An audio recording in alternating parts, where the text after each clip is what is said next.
This is the Collecting Real Estate Podcast. I'm your host, Stephen Purse, here with your co-host, Bill Hamill.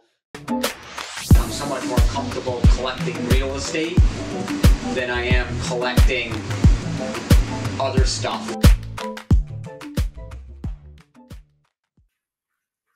Okay, all the way from Austin, Texas, Tom Staub with the Red Oak Development Group. It's great having you on today, Tom.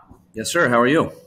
Very, very well. I appreciate you asking. Unfortunately, Stephen is a little bit under the weather today. We've got some snow on the ground in New York, and I think that's brought him down. To get started here, Tom, please give us your background and your journey in real estate. Yeah, it's not accidental as often it is for many. In 2010, we began doing flips. We started in Indiana, where I was actually doing some of the work with tile and sheetrock and flooring, and spending 8 hours a day sanding hardwood floors, and which I actually enjoy quite a bit. We picked up probably 30 to 35 properties, all single family through that time, primarily in Alabama, Cleveland, Ohio, and Indiana. And then we pivoted 2014, 2015 when I began doing conferences and raising capital, and did our first syndication in Huntsville, Alabama. We did two there. We moved over to Cleveland, where we didn't know how hard it was to get subs. In that journey, I kid you not, over 2 years, we fired 80 people. So and anyone in Cleveland will attest to the fact that the sub quality is absolutely atrocious. When you find someone, they're expensive, and they're like anything else, keep them happy. 2017, 2018, we pivoted to land. And that was an accident. So my good friend, Eric, he's kind of this bohemian surfer guy, and he had this crazy idea of a glamping resort in Arizona. We found 80 acres kind of by luck through a divorce for $80,000, which is dirt cheap. And so we knew that we couldn't fail. And we couldn't fail. We failed almost intentionally, but we knew that we could still make money if we did. And so that's how we got our feet wet in land development. And that was really 2018. So we exited 3 deals. Just yesterday, I signed the final docs for our third exit in Arizona. And then, in 2019, we said, well, hell, I live in Austin. I should probably do some dirt work here in Austin. So we started buying land in Austin, primarily South Austin and further south of Austin, and then some up north near Fort Hood. And to date, we have about $440 million of projects and are arguably the biggest developer in South Austin. Very interesting. Very impressive bio. I see that looking at that, you got into your entrepreneur career at 16 years old. I found that impressive because you go from, I want to ask you what that business was. I know I started my first business at like 18 years old, which was, something other than real estate, which was fun and it was a learning experience. But you went from that to single families to doing hands-on work to syndications. Now you're doing land development.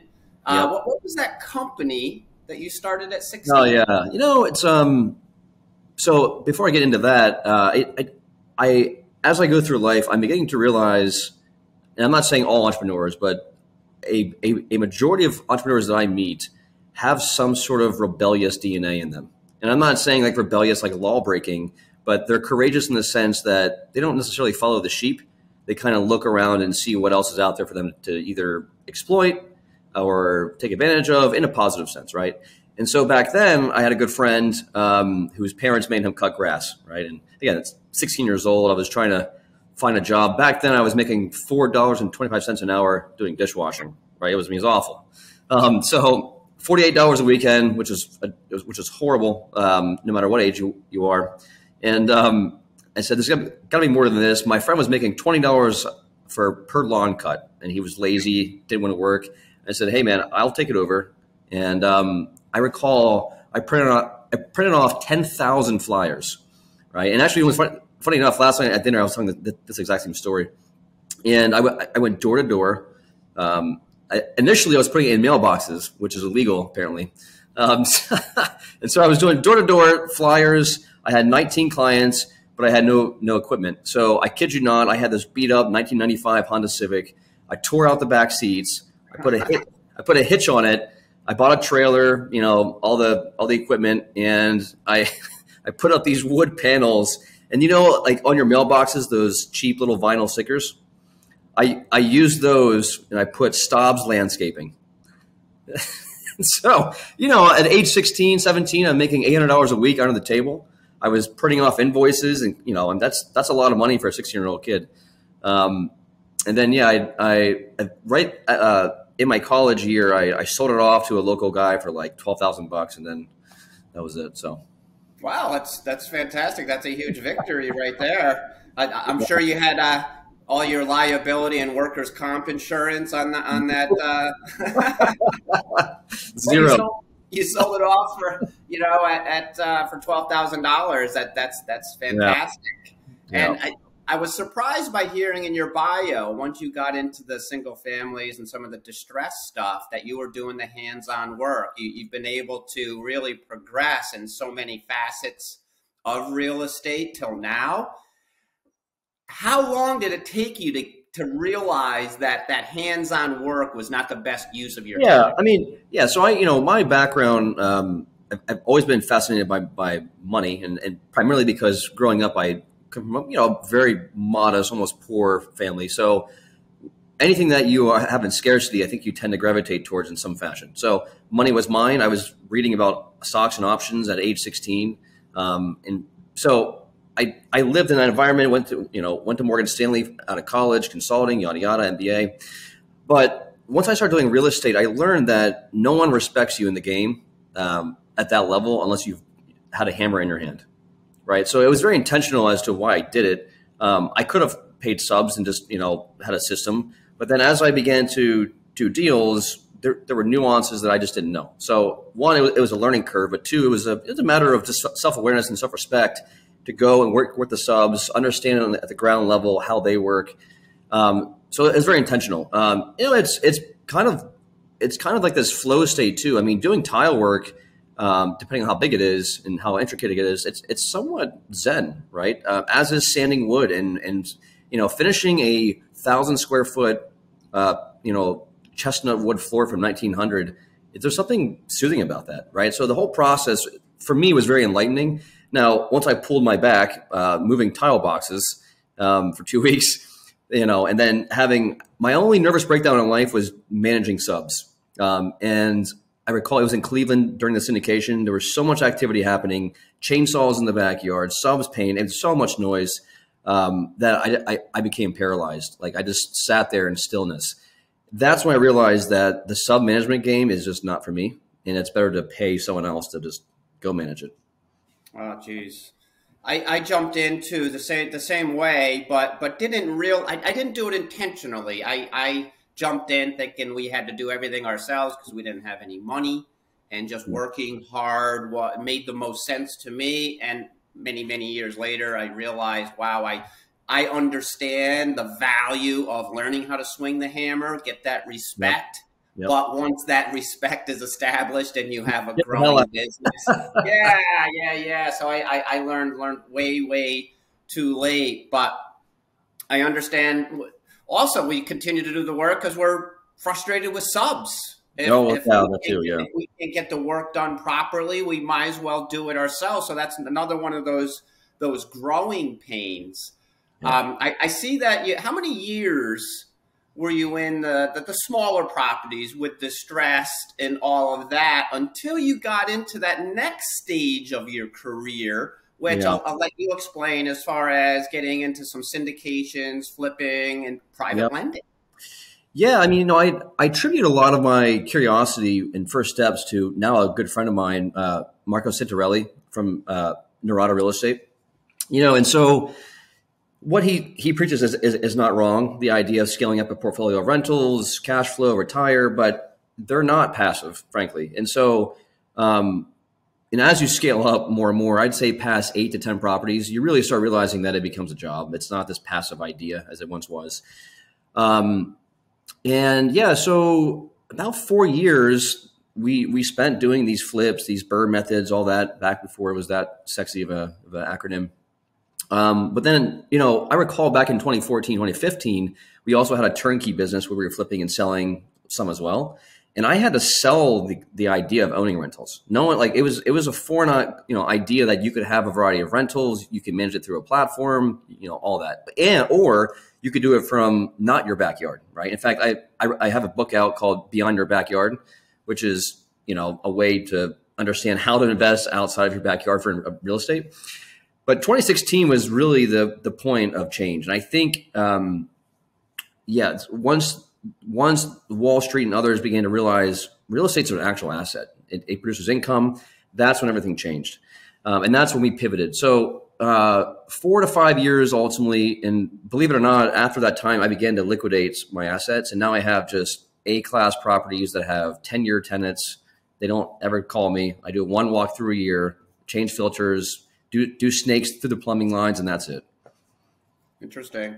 Did you ever get into, or are you vertically integrated? Did you get into the property management game, and do you hire a third party, or what's that look like? Yeah, and we'll get into this, why I haven't into your last segment here, but there's obviously some margin in it, and I will say, as you probably know, over time, property managers are learning more and more ways to squeeze your margin out of it, because if they're just managing a pure monthly fee, 10% of the rents, it's just not enough money to really, make it a lucrative business until you get to like 1,000 units.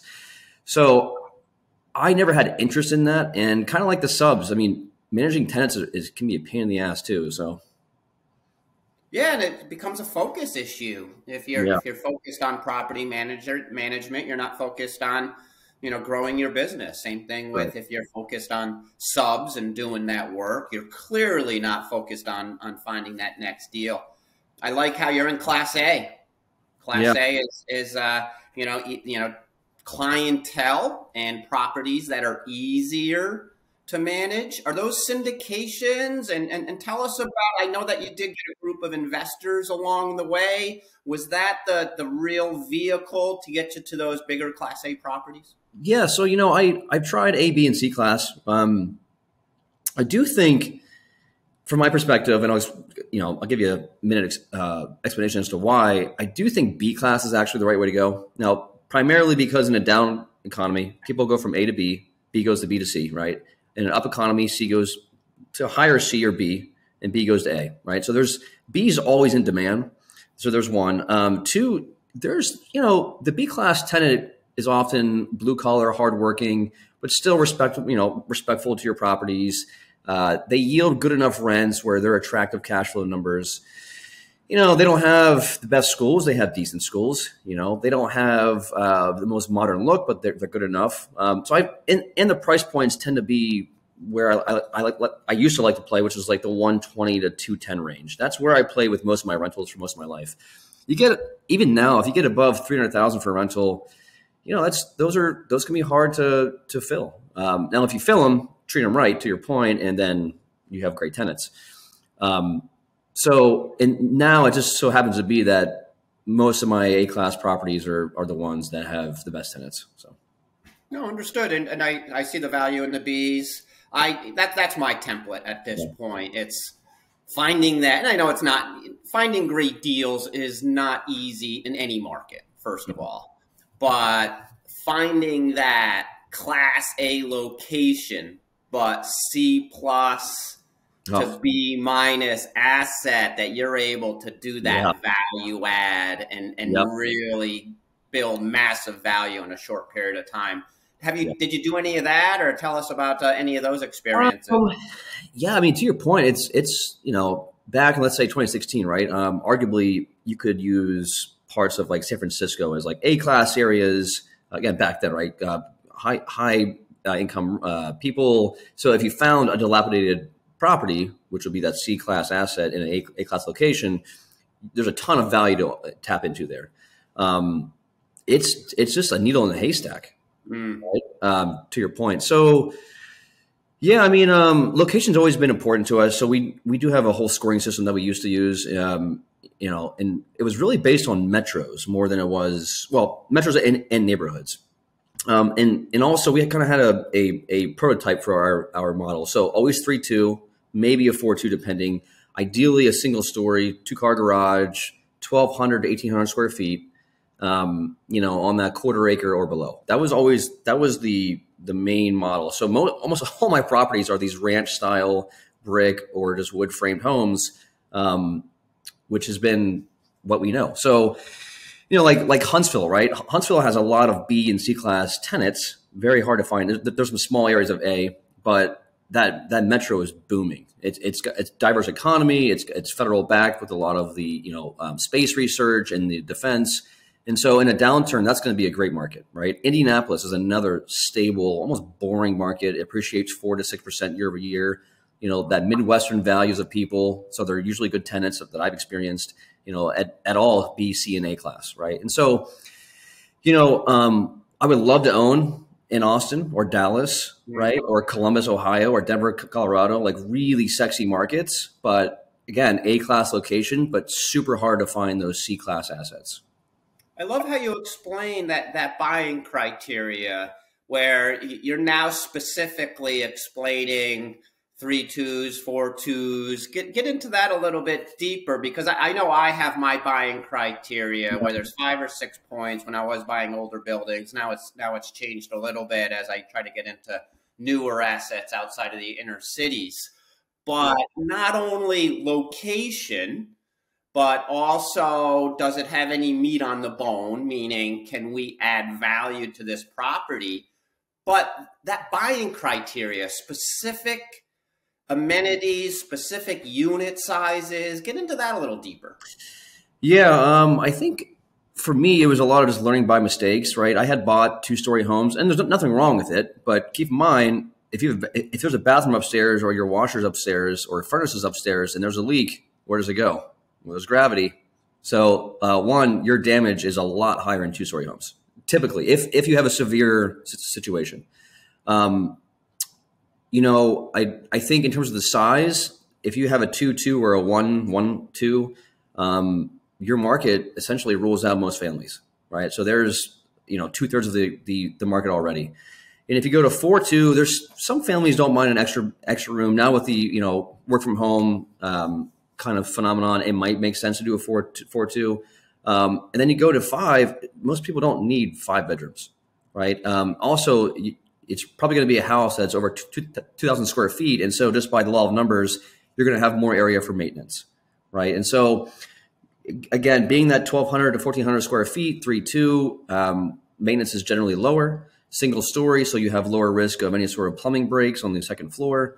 And by the way, one recommendation I would do for everyone, the insurance providers have notoriously year over year pulled out items that they cover to a point where I'm basically only covered if like a tree falls in the house. I mean, it's like I'm beginning to question the point of even having insurance for property. So like things like sewer, right? I've had horror stories on this one too.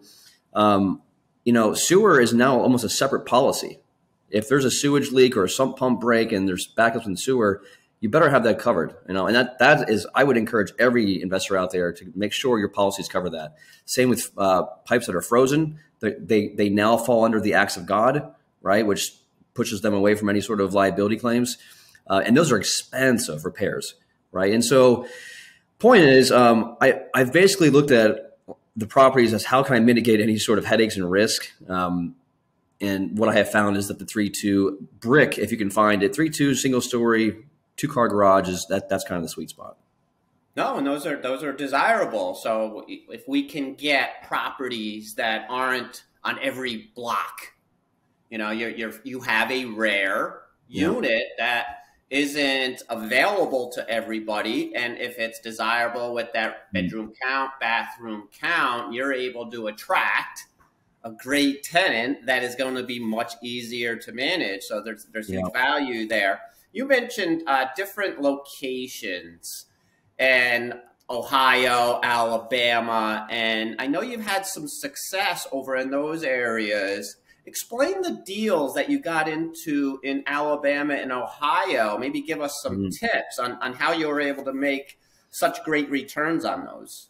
Yeah, so we've invested in Indiana, Ohio, Alabama, Texas, I think Kansas City. So we've hit some of the markets. The first thing we look for is if they're friendly towards landlords, right? Like for example, Alabama, they have a 7-day eviction, which just that alone, if you put a notice on someone's door, they're out in 3 days because it's so tenants know that they can't really screw around. And if they do, they're just going to lose. In fact, it's so cheap; it's like $180 to file for, an eviction, and it's seamless, right? So that was always what drew me to those kind of markets. Indiana and Ohio are somewhere in the middle, as is Kansas City. Like the 30-day turnaround times. But like California, and God bless you all who are out there investing, but 6 to 9 months, my geez, no way. So yeah, I think that through the deals in Huntsville, a lot of single family down there as well. Again, sort of that 3-2. We hit 3 or 4 zip codes. We began to pick up a lot of like 16 unit buildings. So quadplexes or just 16 unit buildings all attached. And that, that was back then what I thought was very manageable for a project.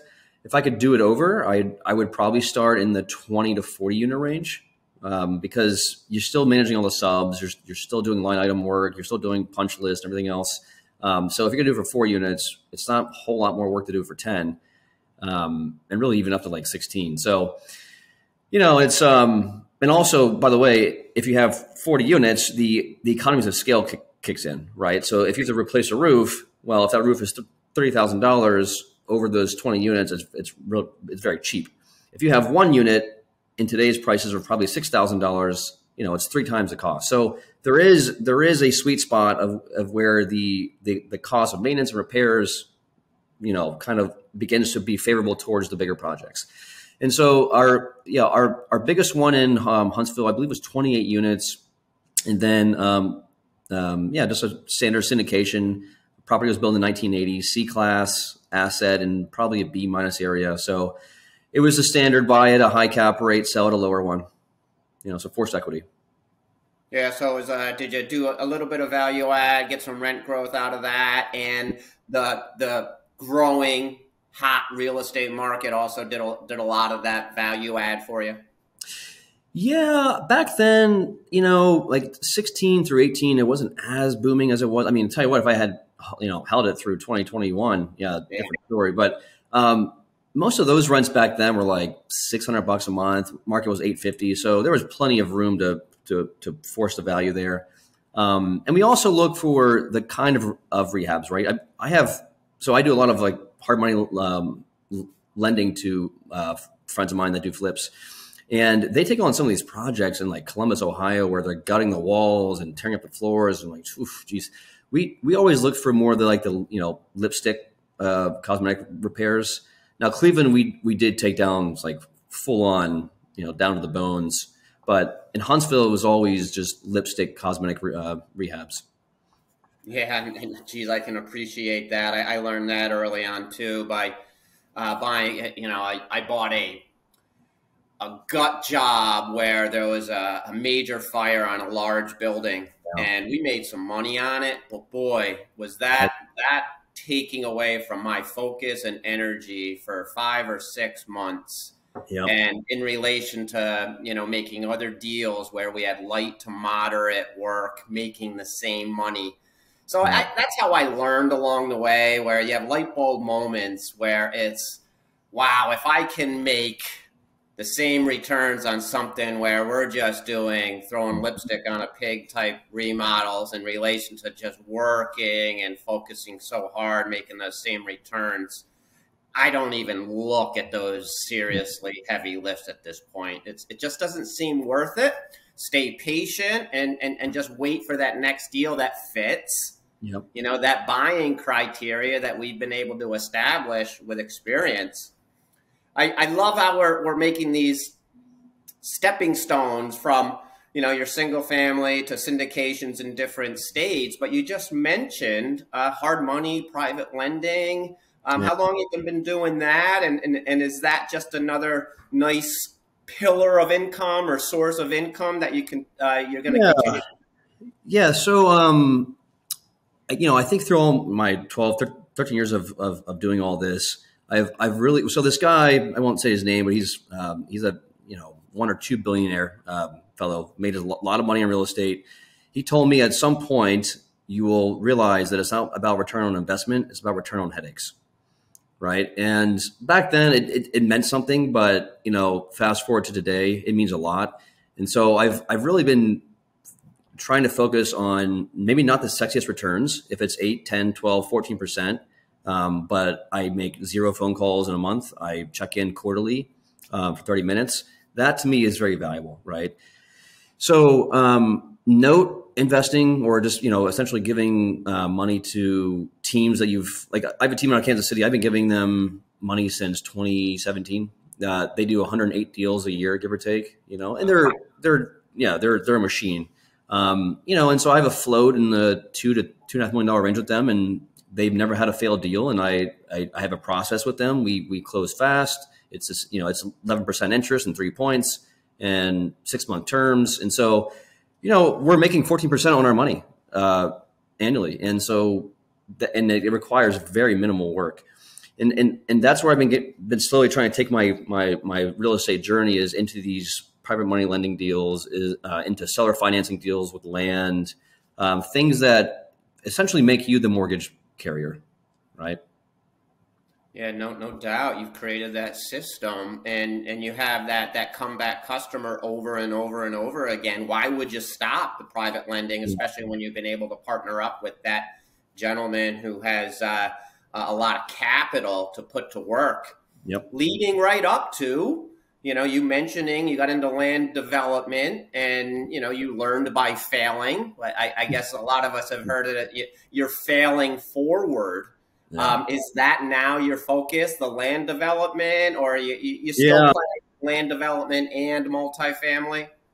Yeah, it is. I mean, that's the bread and butter, right? Big windfalls. It's not a cash flow kind of business. It's very much exit focused. So we have a civil engineering firm that's a big chunk of it, which does produce cash flow. Within our portfolio, we take land, we develop it into buildable lots for builders. We do ground up for multifamily. We're now building what will be the biggest RV park in Austin, which is kind of hilarious. It's called Pappy's World. We'll get into that later. All right. Yeah, and then in Arizona, we do ground up vertical for luxury homes. But separately, we have a portfolio. Again, back to the passive idea. I'm building essentially not a fund, but a bucket of seller financing deals, which essentially is like these 20 to 50 acre pieces of land, right? You subdivide them into 1 acre lots, which allows for septic. There's water and power at the property. You obviously bring that across a property. Now imagine these pieces of land, they're essentially rectangles. Okay, so it requires very minimal construction because they can access the properties from the main road. So you subdivide it into 1 acre lots. They sell for $120 to $170 a piece. You carry a note with a 20% down payment. That down payment across all your lots should pay off the land, and then you're sitting on a note at 12% over a 30-year amort, right? So we're trying. This is where I think the sexiest asset in my portfolio is these seller financing deals, because again, no taxes, no maintenance, there's no tenants. And if they foreclose, you're buying it at 80 cents on the dollar, right? So that's what we do in a nutshell. And then we're slowly getting into non-monetary things as well, like just more nonprofit stuff. So. Oh, excellent. And you're doing a land development in Texas, or are you going to other states? It's kind of aligned to what I call the entrepreneurial poison, which is too many irons in the fire. Yeah. And we're in Arizona and Texas primarily. I've been pushed to go to St. George, Utah. I've been pushed to go to the Carolinas. I've been pushed to go to Colorado, even Dallas. They're all viable markets. It's just how much do you really want to chew on, right? Yeah. And I think we have plenty on our plates for the next 10 years right here in Austin. So. No, and geez, you've gotten into so many different things, and I still think that you do have different asset classes that you're still involved in different states. So did you develop a certain systems and processes to find these deals, and you're able to use those same systems, whether it be multifamily, land development, single family? Yeah. So, I will attribute some of my success to what I think is OCD. So I'm definitely OCD when it comes to just I mean, even when it comes to like my crystal ball on the economy, I constantly research, right? I constantly build systems and KPIs and metrics. We have a land division team at Red Oak, 6 people, not a huge team whatsoever. We have 3 VAs. We have 1 engineer. We have a guy who buys and a guy who sells. In that team, we do 25,000 calls a quarter, right? That converts to about 180 leads. Those leads end up converting to 3 contracts. Those 3 contracts end up resulting in 1 closed deal. Okay, so, and that is a machine. I mean, we have every sort of metric to understand conversion rates. This is, I don't know how your audience will take this, but this is a true story. So when we first started, we used the traditional outsourcing to the Philippines or India because they're cheap VAs, right? $4 to $6 an hour. Low conversion rates, what have you. I began to realize, well, who's my market? It's typically farmers. And so we began to track who answers the phone, right? 88 to 89% of the time, it's a male over 50 who owns the land. Okay. So I said, well, who does he want to talk to? A person in the Philippines? Probably not. A person, a male in India? Absolutely not. Doesn't want to talk to me. Who he might want to talk to, though, is a sweet-talking Southern belle who has a twang and, is very kind on the phone. So we paid our VAs, 5 times what we paid in the Philippines. But these conversion rates are, I promise you, no one's beating our conversion rates, right? So we have, these farmers love our VAs, and so anyways, we've really dialed in the machine. And so, yes, to your question, we use this for anything. And I encourage anyone to do the same thing. And it's a bit of an investment, but man, if you want the best deals, outsource that to some high quality VAs and calling machines. Yeah, that's brilliant. Because I was going to ask you who closes these deals, and then you mentioned that it's who do these owners want to talk to? And I was going to think that you were the closer once you narrow down and you have some real live leads. You get on the phone and close the deal, but then you mentioned no, you're not that guy. Yeah. You have somebody that can match and mirror, that owner, develop that rapport, which is hugely important. Yeah, almost, right? So it depends on the size of the land. If we're talking like multi-millions of dollars, I will get involved. And if there's some contention in that negotiation, then I'll get involved and try to figure it out. But yeah, my team can generally handle most of the closing on these deals. Awesome. And then you mentioned your crystal ball. I noticed that also in your bio. Leveraging market shifts, and you're a systems guy, and you're looking at stuff now, I'm sure. Here we are in December of 2022, very interesting time. What is the crystal ball for 2023, and how can our audience leverage the marketing shifts or the market shifts? Sorry. Yeah, well, again, with my OCD, I eventually had to outsource that to an economist. So we do have an in-house economist from Penn. She is almost mean to me which is intentional. So she keeps me very much aligned. So that's very helpful. Every quarter we have like a 60-page report, both macro and micro, to our markets. But aside from long-term real estate's in a wonderful spot, right? Especially in the single family sub $500,000. Even probably over $500,000, it's a great asset. It's going to hold true to the variety of pillars of wealth and everything else. So I'm still very bullish long-term on real estate across the board. We're still in a 4 million unit housing shortage. Like, let's not forget. And builders are building 1.5 a year. At a peak now it's less than 1 million. So we have a long way to go. And oh, by the way, we're also growing in population. So yeah, overall macro looks very healthy. I think in the next 12 to 18 months, I think we're going to see, again, I'm a little more bearish than most, I think, others, but I think we're going to see a lot of blood in the water from, lean developers, which means they'll be offloading their land deals. I think, we're already seeing builders pull back on all construction. So that's going to slow, over the next 6 months dramatically. I think that in your syndications, so multifamily, you probably have people that had this grandiose idea that they'll be able to refi out at 4%, squeeze a cap 2 points and make a little bit of money. I think there's going to be a lot of blood in the water there too. So I would keep your lights on for, Q1, Q2 of next year is probably a good time to start fishing for some good deals. and sort of in that contrarian view, I just saw one today where this guy was talking about how everyone's pulling back on buying. I'm like, well, that's exactly when you begin to start looking for buys, is when everyone else stops, right? Don't follow the sheep. And so there's definitely going to be opportunity for the multifamily space. I don't think the crash in the housing market is going to be as severe as others think. If you look at Blackstone and Goldman Sachs and KPMG, the general range is 8 to 20%, depending on the market, right? And we've already seen roughly 2% of that take place. We predict it's somewhere between an 8 to 10% correction, 8.3 to be exact.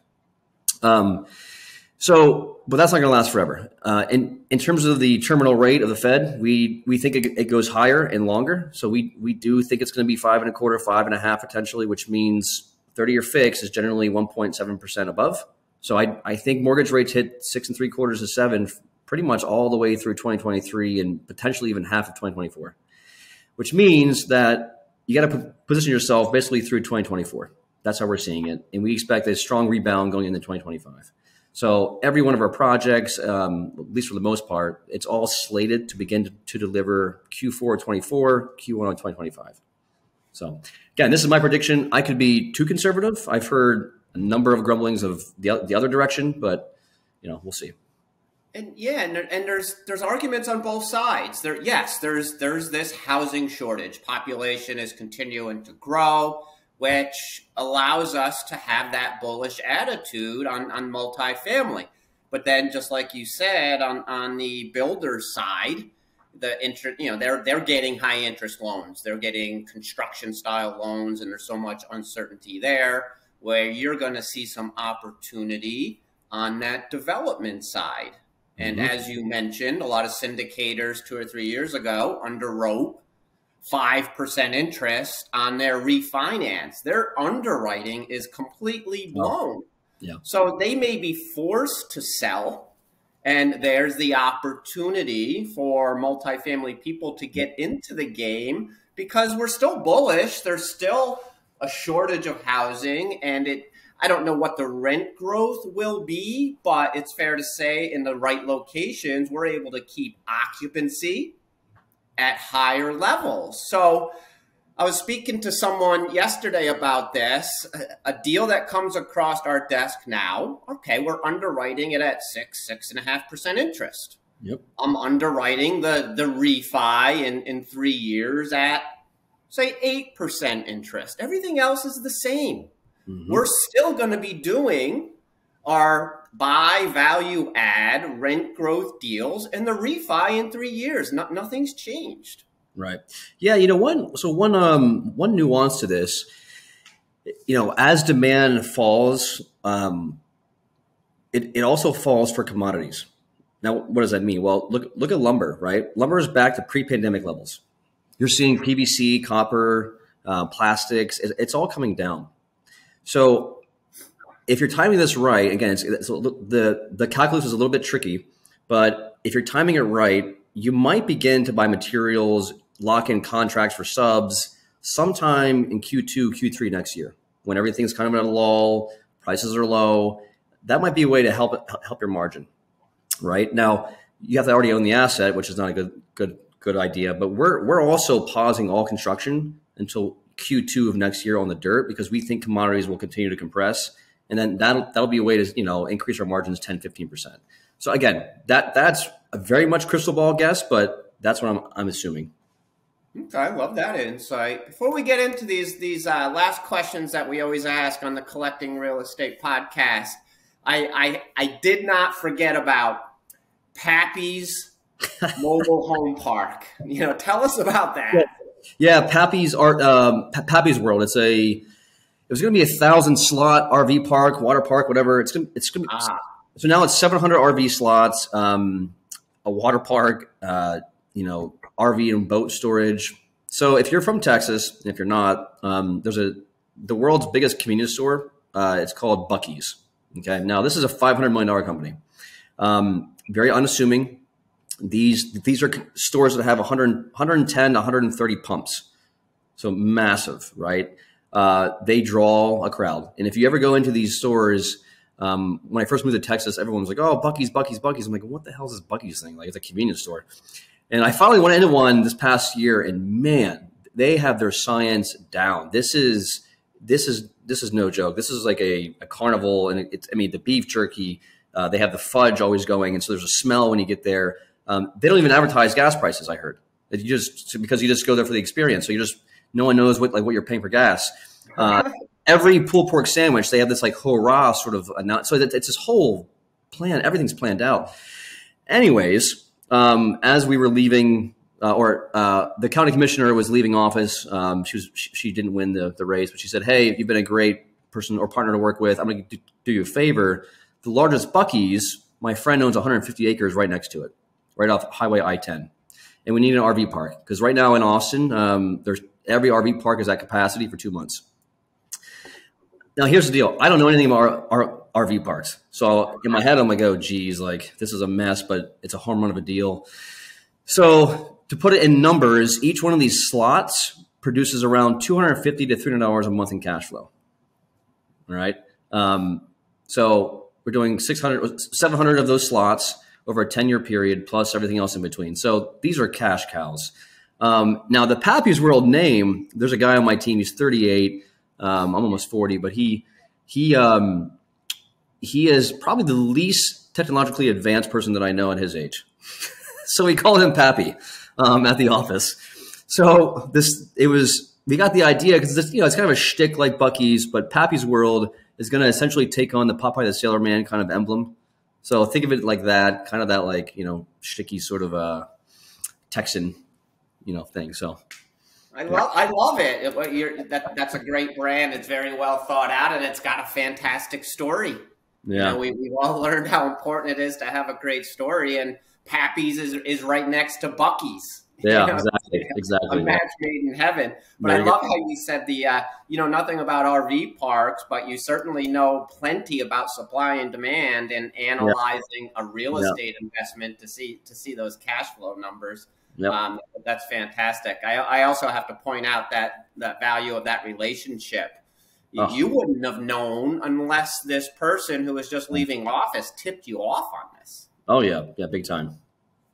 So this is the Collecting Real Estate podcast. They say you have to have 3 of something to make a collection. So we're going to wrap this up with 3 questions for you.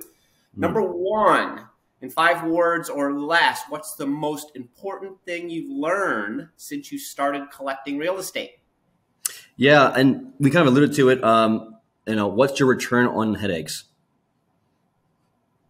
Return on headaches. As soon as you said that before, I'm like, yes, I've heard that in another way. Return on effort, ROE.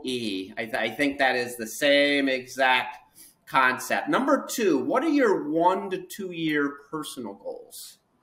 Yeah, so we are launching what seems to be a water resource, call it reallocation effort through our engineering firm. So we are likely going to be in Central Asia, probably Pakistan first, to help out in all the massive flooding that took place, which was, to put it in perspective, was 25 times the impact of Katrina, right?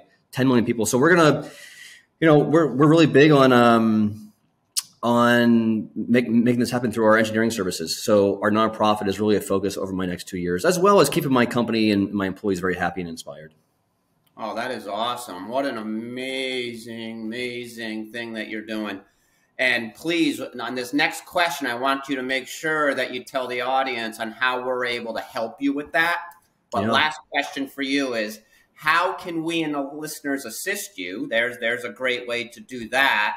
And how do we contact you? Yeah, so the website, redoakvc, like VictorCharlie.com. My email is tom@redoakvc.com. You can email me. But, we're also here to help you all, right? We have an engineering firm if you need help for development. We have connections to a lot of people. So we're also here to help, right? If you want to get involved in the nonprofit side, send me an email. We'll put you on the list. We're going to do an official launch in probably Q3 of this year and begin to get the buzz going. But yeah, we've done well because we've helped others as well. So if you need help or if you have ideas or questions, send it our way and we're happy to give our thoughts. No, that's awesome. Tom, your journey is fantastic. I think that our listeners got a massive amount of value today, and hopefully people reach out to you to help with that great cause. Thank you for being on the show. Thanks, Bill.